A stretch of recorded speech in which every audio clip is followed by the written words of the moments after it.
this is your culture. You need to fit in with your culture. You're not fitting in with your culture, and therefore you either change or you will be punished. Well, I'm gonna read the Quran, and I'm gonna do it in Arabic.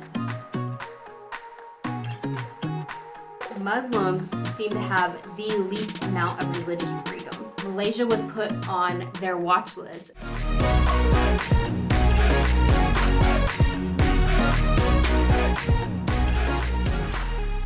Hey peeps, welcome back to the channel. My name is Drew, and today we are not going out and about anywhere like we normally do, but yeah, this video is gonna be a very difficult one for me. In fact, I have debated over and over if I should even put this video out. I've gone back and forth, but I finally decided, no, I think it will be a good thing. I think that I have valuable things to say on this matter with my experience. The only reason I'm actually probably doing this video is because of all the comments I get from you on YouTube whenever I just mention religion in general. People sometimes get overly offended, or there's even like very constructive comments, which I really appreciate the constructive comments, but I may not even came across this subject if it wasn't for that. Most of you probably don't know, but I love to study religion.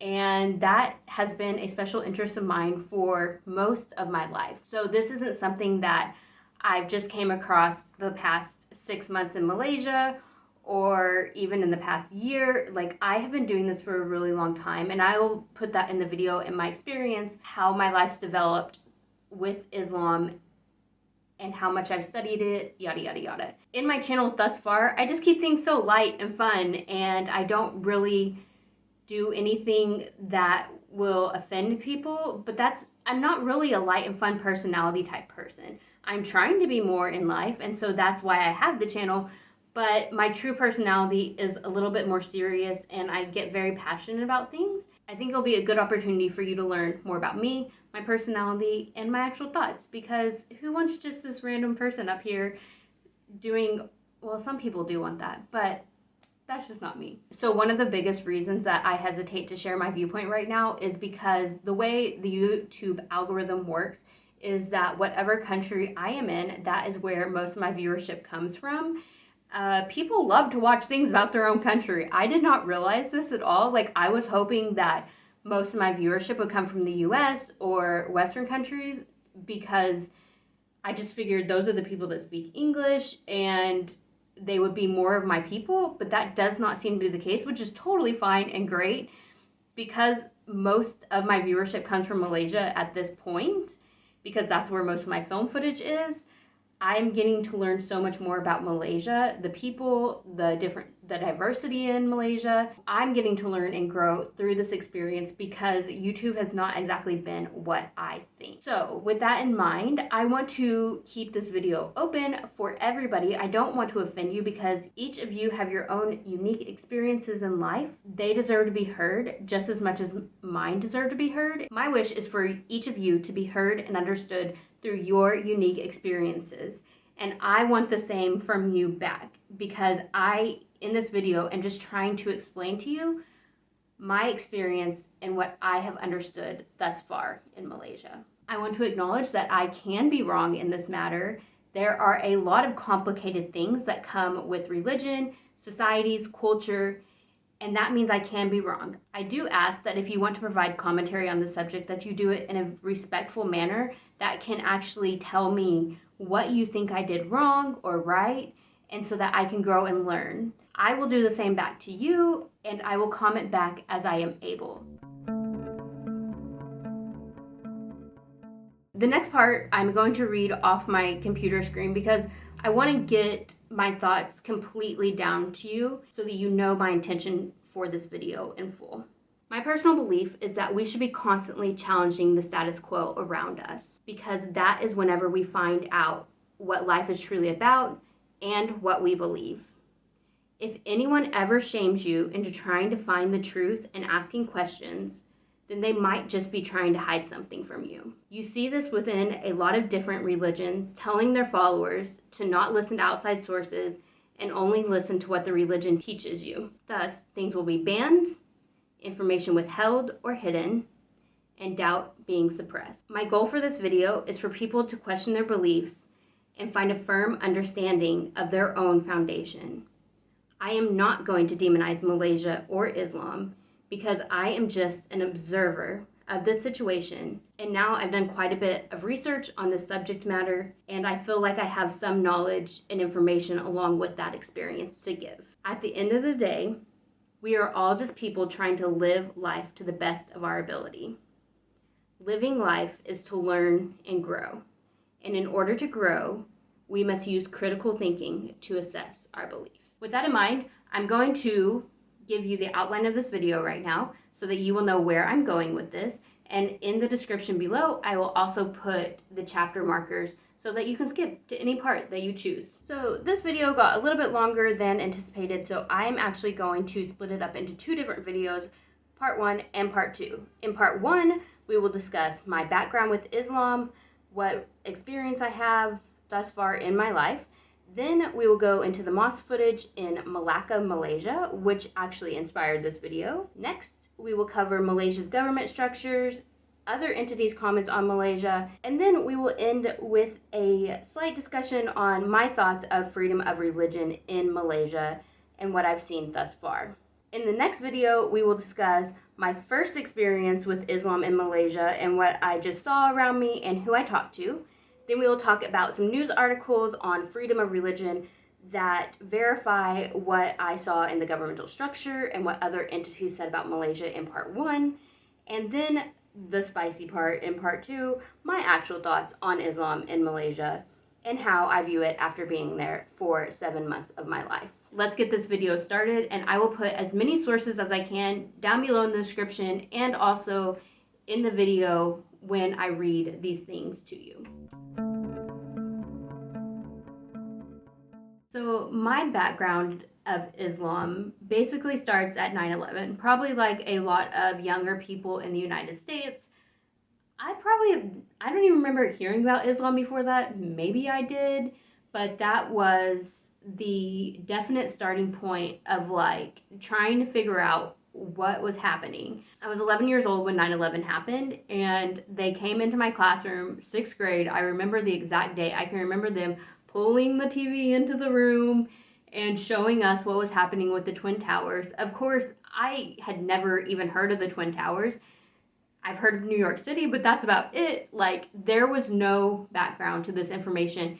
And to me, I didn't understand why this was such a big deal. But it became a big deal, and we all knew it was a big deal. Everybody was scared and terrified, and my underdog self came out. Like, fighting for the underdog self came out. From this point forward in my life, I wanted to learn about Islam. I wanted to learn about Muslims, why these people would worship a God who says you need to kill people. I'm from such a conservative place in the US that all I heard was how great President Bush was, how he was doing the right thing, how we should go invade Iraq, and that's all I heard. I, being me and my natural personality, try to understand the other viewpoint. That is when my obsession with Islam started. When I went into high school, I got to choose, my junior year of high school, I got to choose that I could do a research paper and the topic of that research paper. So, of course, me being me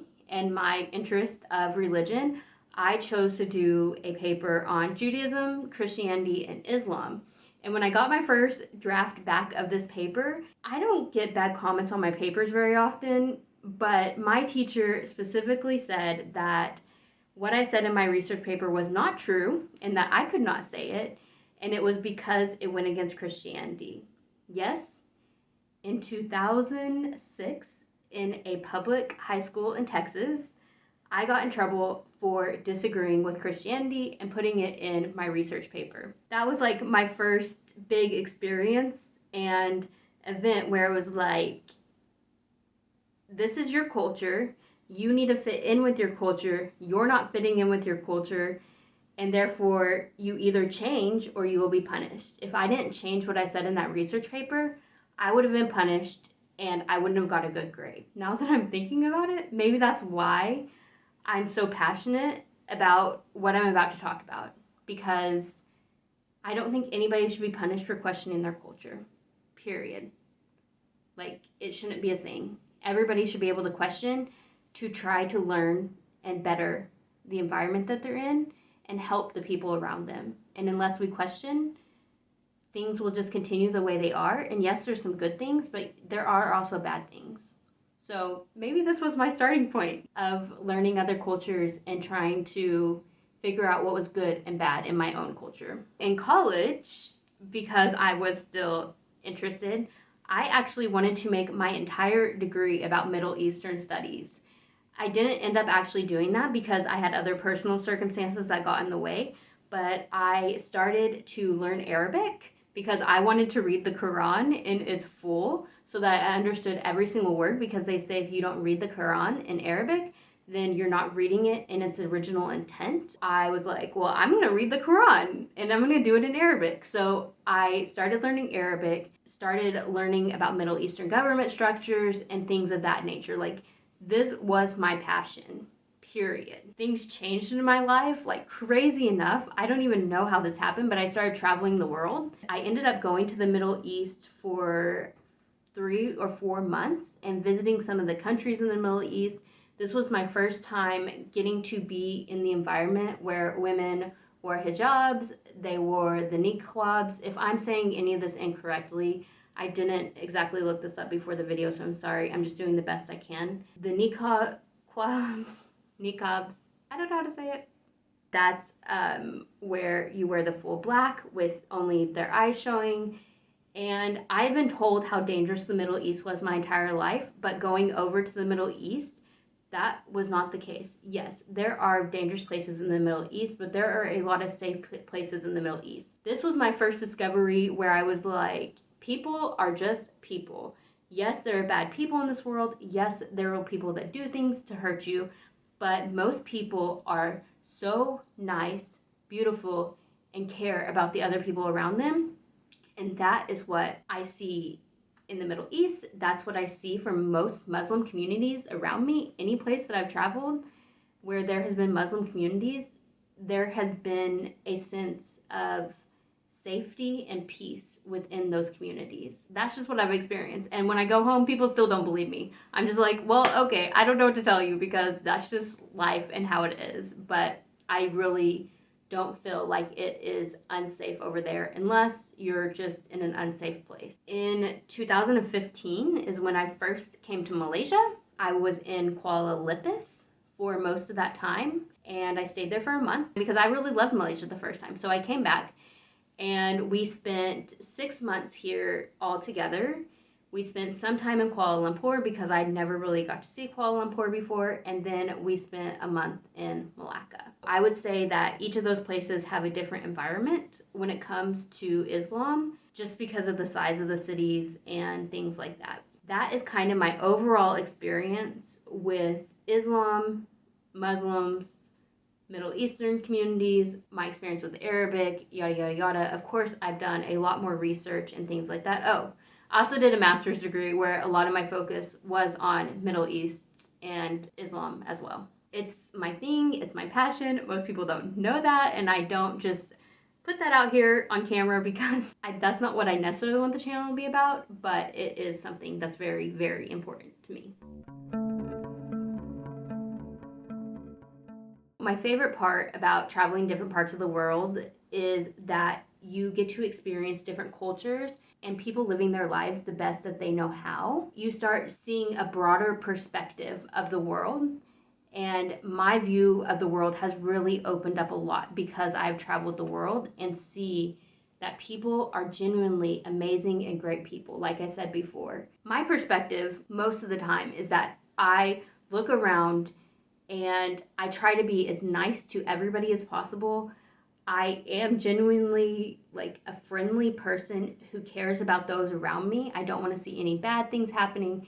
And so being on YouTube and having comments from Malaysians telling me certain things like that I'm being racist or that I don't know anything is very difficult for me. In all, I've learned how biased people are towards their own city, country, region, things like that. I should know. I'm from Texas. Let me tell you, Texas pride is like, nothing anybody else has ever seen. So I get having pride for the place you live in, but I also see that there is such egocentrism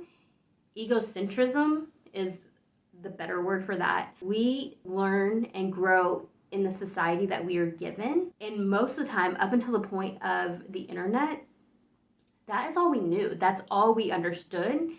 And so it made perfect sense that we thought what we were doing was best. We thought that our ideas were the best, that everybody else had it wrong, because there was no information to lead us out of our viewpoint. But now there is. And there's so much beauty in that. So whenever I see people just clicking on my YouTube video it's like they want to be offended. I don't get it. It's really funny to me because I'm like, so you clicked on this video and 10 seconds in, you commented that I'm wrong about XYZ. And I'm just like, you didn't watch the video, one. And two, like, you can't say that. It's so funny to me because people are so defensive about their position in life without ever thinking about anybody else's viewpoint. I would encourage you to think about other people's viewpoints because we can learn so much from people of other cultures and races. Yes, we all have good things in our culture, I hope, but we have bad too. And so if we can just learn from each other, it would be great. Anyways, maybe that's just one of the rants I'll go on today. So coming up, I'm actually going to give you the footage of the mosque that inspired me to do this video. This is not the first mosque I've ever been in. It will dare not say it will probably not be the last mosque. It was very unique because Melaka has such unique mosques. Guys, they are absolutely beautiful. From the outside to the inside, they have an Asian flair to like a Middle Eastern Arabic architecture, which is already so unique and beautiful, but then you add the Asian style to it, it's amazingly done. If you ever go to Malaysia, go to Melaka and see some of their mosques. They are absolutely beautiful. The design and decor show how much the Muslims appreciate and want to honor their creator. And so I really appreciate that because it provides such peace and safety while you're in there. It's just almost calming. So I enjoy that whenever I go into mosque. When I went in this mosque, the woman put the hijab on me, and I'd actually never worn the head covering that completely clasp down your hair. I've never actually worn that before. I've worn a hijab, but not to the full extent. So she did a pretty decent job in putting the hijab on me, but the robe had little ties in the front, and you could see right through the robe. So I thought that was kind of disrespectful, but I showed it to her and she said, no, that's fine because I'm just in there a second. There were not any Muslims in the building at the time or like anybody praying or anything like that. So I think it was fine for that. Also, it was Ramadan, so they were setting up for the night's prayer. There was water all over the place, and I don't know what else they do for that. Being covered in head to toe all the time, it is extremely hot. You would get somewhat used to it, but there's just no way. You could not convince me to do that on a daily basis ever. Yeah. So at the end of this footage, you will actually see a man that the woman is evangelizing to. He is from Korea. We're just hearing the conversation from the outside, but she's evangelizing to him, and I'm like, oh, I've never actually heard a Muslim evangelize before. I figured they do it, but I've never heard it. His wife was standing outside the door. If you see her just standing out there while I'm filming the door, she's just like waiting for him or whatever. And then the lady caught me and she was like, hold on. And I'd already watched her give this entire spiel to this other person. And I was like, I am not going to sit here and have her give me an entire spiel about Islam and how I need to like look into it more and whatever, because one, I already have, but two, I'm not really interested in converting to Islam. So it's not really a good use of her time or my time because I'm not going to be doing it anyways. I feel bad. I still feel bad about this because I want to be as nice to people as possible, but we left the mosque at that point and walked away while she was going to get the pamphlet. Here's the footage of the mosque. I really enjoyed it. I think it's beautiful. I hope you do too. So we're at the mosque. It is very, very hot here, but full gear. The full shebang. We gotta have that. And they're trying to tell me something, I have no idea what they're saying. So, here we are.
Very good because here are you from Korea?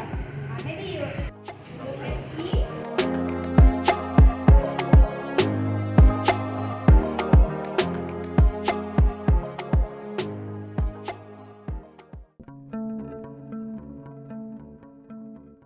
From what I hear, within the past couple years, from Malaysians themselves, is that the political spectrum of Malaysia reads more like a TV drama. Netflix, if you want a good series, just pick up the Malaysian political news because apparently it is hot and popping these days. With that in mind, a lot of governments in the world are hot and popping and have a lot of drama in them because money, corruption, you know. Not that I'm saying that about Malaysia because I don't know enough about their drama to even put that into perspective. Malaysian government structure is very complicated, and with this, I am just going to try to do my best to explain the basic elements of the governmental structure. I can get things wrong in this. If I do, let me know. I'm sure there are a lot of nuances to this conversation, but this is really for the people that don't know anything about Malaysia, and it gives a basic understanding of what their government constitutes. Malaysia is an elected parliament with a federal constitutional monarchy. There are 13 states in Malaysia. 9 of those states have hereditary sultans. I guess that is the monarchy structure part of it that elects the agong, which is the actual monarch, the leader of the state and the leader of Islam within the country in general. Those 9 sultans also are the heads of Islam within their state. Now, the other 4 states do not have the sultans, and they have governors. And those governors' head is the agong, the king of Malaysia. So I'm not for sure why it's structured with 9 hereditary rulers and then 4 that don't seem to have as much power on the other side, because the 9 hereditary rulers amongst themselves, they choose the next agong. So the agong will always be one of the 9 rulers out of those 9 states, and the other 4 states don't participate in that whatsoever. So I'm not for sure how that works out, or why 9 seem to have more power than the other 4. It is interesting that 2 of those 4 states are Sabah and Sarawak, which are predominantly Christian states, and I would assume that there is a reason why they do not have the sultans. So if you do know that, please comment down below, because I'm sure, hopefully, it has nothing to do that they're predominantly Christian and so therefore they don't want them to have as much power. I'm assuming there's another reason for this in general. From my knowledge, I believe that all of the sultans and the agong must be Muslim. They're required to be that. Obviously, they're the heads of Islam within their state and of the country, but it was passed that their underlings, the people that they appoint, no longer have to be Muslim. I'm not for sure how that plays out. From some of my comments in the past, I don't think that actually plays out to having a lot of non-Muslims that high up in the government, but I could be wrong on that. That is something that was pretty hard for me to research in general without really getting into it, and since I was just doing the basics, I just did a little bit on that. After the top part of the government, you have 2 houses in Parliament. You have the House of the People and something else. The two houses and the Agong, or the king, make all the laws in the country. They have to pass each of those, and yada yada yada. It's based off of the British court system and democracy. It kind of sounded similar to the US in passing bills, but you know. And then finally, this is probably the biggest part that revolves around my video, is the judicial system.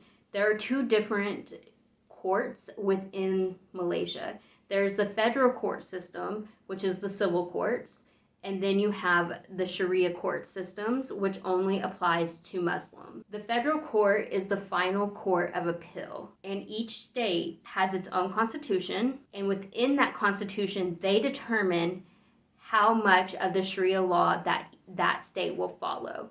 Everything still has to comply with federal law, but the states are really who determine what in their state they are required to follow as far as Sharia law is concerned. That is within the 9 states. The 4 states that do not have a sultan, their final law, I believe, comes from the Agong, and I could be wrong on this, but I'm pretty sure that's where it comes from.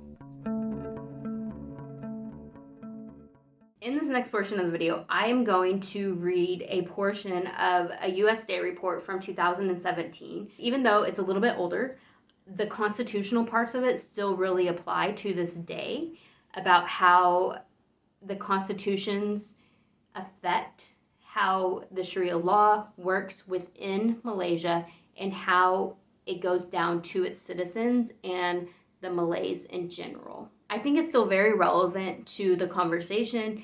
And then if you actually go into the source document, it documents different things about religious freedom in Malaysia from 2009 to 2017. So it gives you a good historical background of what's happened in Malaysia so far. So I would encourage you to go read it. It's a boring state report, I guess, but I think it's relevant.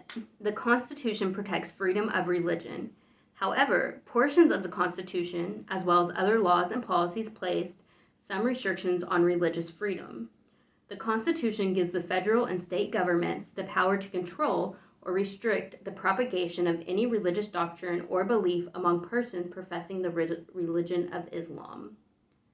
The Constitution also defines ethnic Malays as Muslim. You heard that right. So they have religious freedom as long as you are not Muslim, and all ethnic Malays are required to be Muslim. That means that all ethnic Malays are subject to Sharia law. Civil courts generally ceded authority to Sharia Islamic law courts on cases concerning conversion from Islam, and Sharia courts remained reluctant to allow for such conversions. There was no change in the status of respect for religious freedom by the government during the reporting period.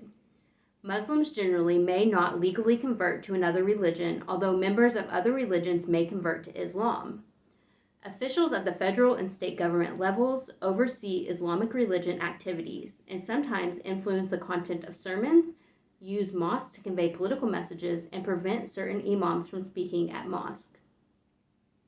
The government maintains a dual legal system whereby Sharia courts rule on religious and family issues involving Muslims and secular court rule on other issues pertaining to both Muslims and the broader population. Government policies promoted Islam above other religions. Minority religious groups remain generally free to practice their beliefs. However, over the past several years, many have expressed concern that the civil court system has gradually ceded jurisdictional control to Sharia courts, particularly in areas of family law involving disputes between Muslims and non-Muslims. Religious minorities continue to face limitations on religious expression, including restrictions on the use of real property. The government restricts distribution of Malay language Christian materials and forbids the proselytizing of Muslims by non-Muslims. There were several reports of societal abuse or discrimination based on religious affiliation, belief, or practice. The Constitution protects freedom of religion. However, portions of the Constitution, as well as other laws and policies, place some restrictions on religious freedom. Article 11 states that every person has the right to profess and practice his religion, but it also gives state and federal governments the power to control or restrict the propagation of any religious doctrine or belief among persons professing the religion of Islam.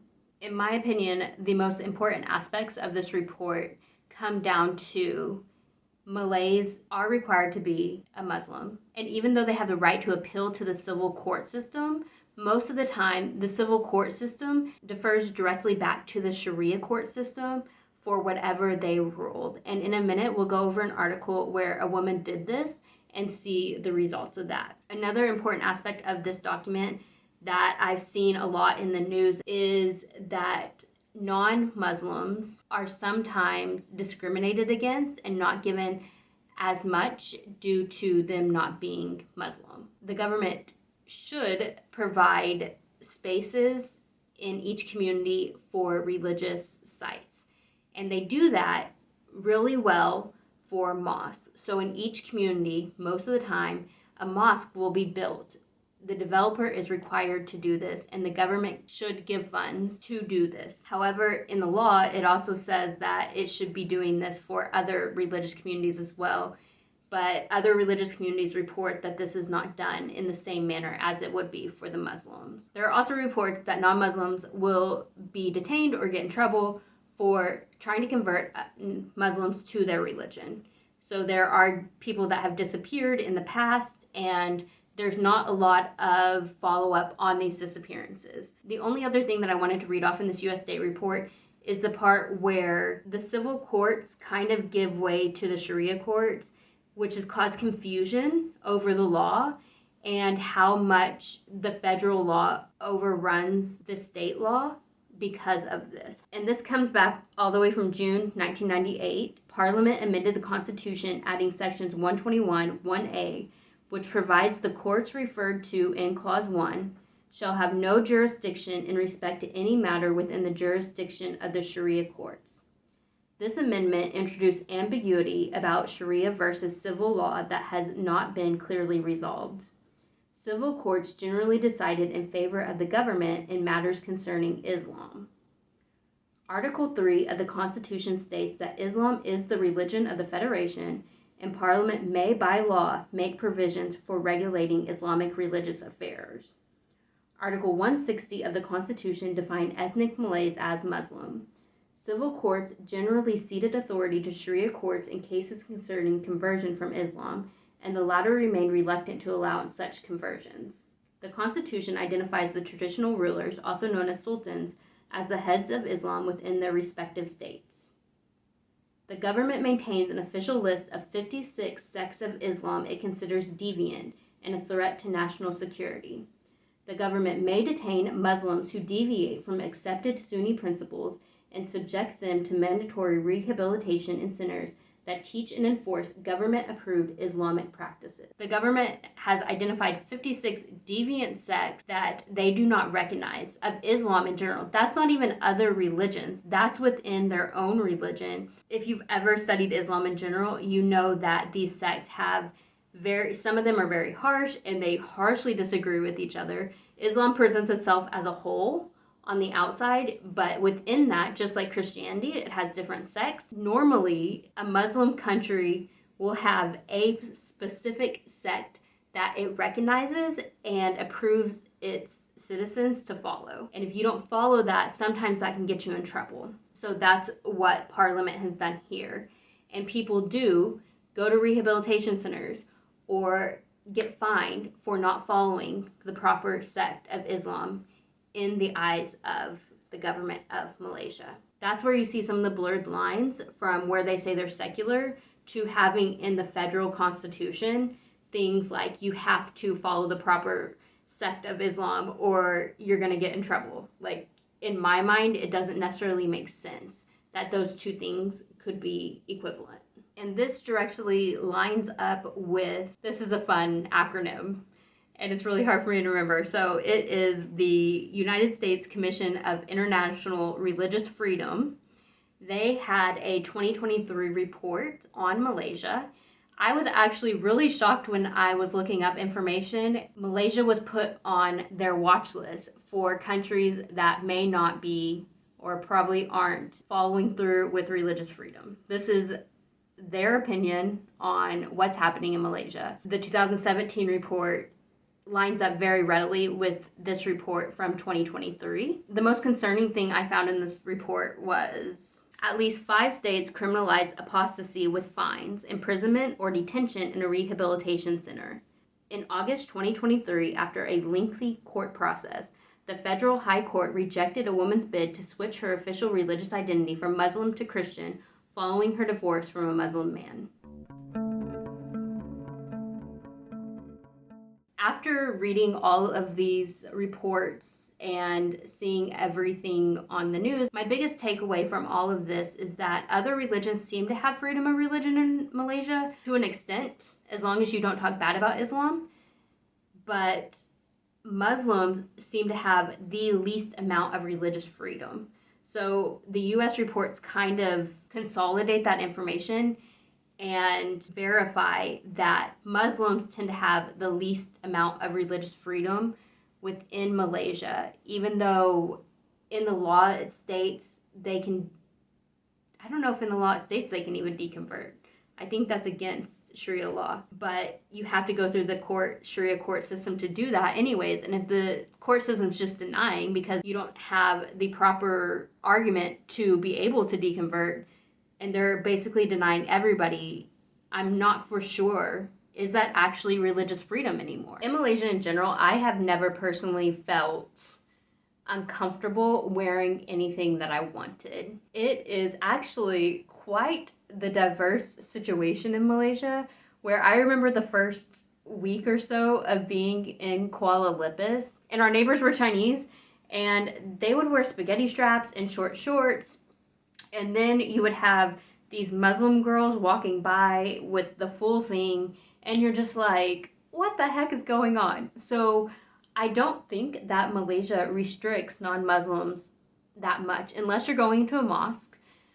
There are reports of that being a problem. As long as you're being respectful of them and their culture, I believe that Muslims are very respectful of other people and realize that they're not trying to control it all, I guess. And I don't really think they are. I think for the most part, most Muslim people want other people to live their lives, and they're not trying to evangelize to you all the time or get you on their side. They're just living their lives and reflecting their culture in the best way that they know how. And I really respect them for that situation.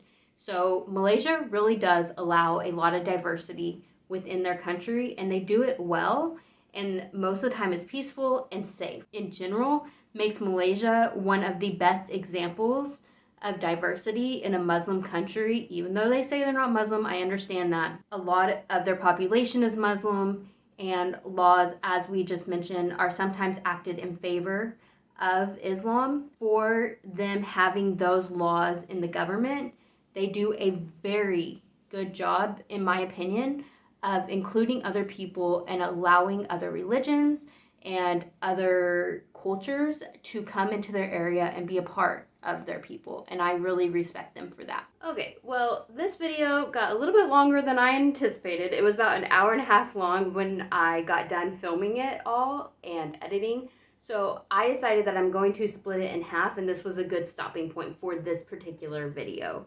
I deem that this part of the video was very necessary because I get so many comments about the Constitution and what the Constitution says and how you do have freedom of religion and it is secular, yada yada yada.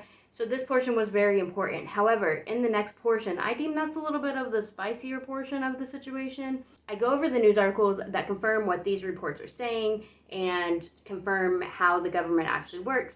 I go into my own experience of what has happened in Malaysia and what I've seen thus far. Then I get into my opinion section, which is why you would be here in the first place, right? So that's what's coming up in the next section. You should subscribe down below to get a notification when that video comes out. Let's go out and make the world 1% better today, and I will see you on the next one. Bye guys.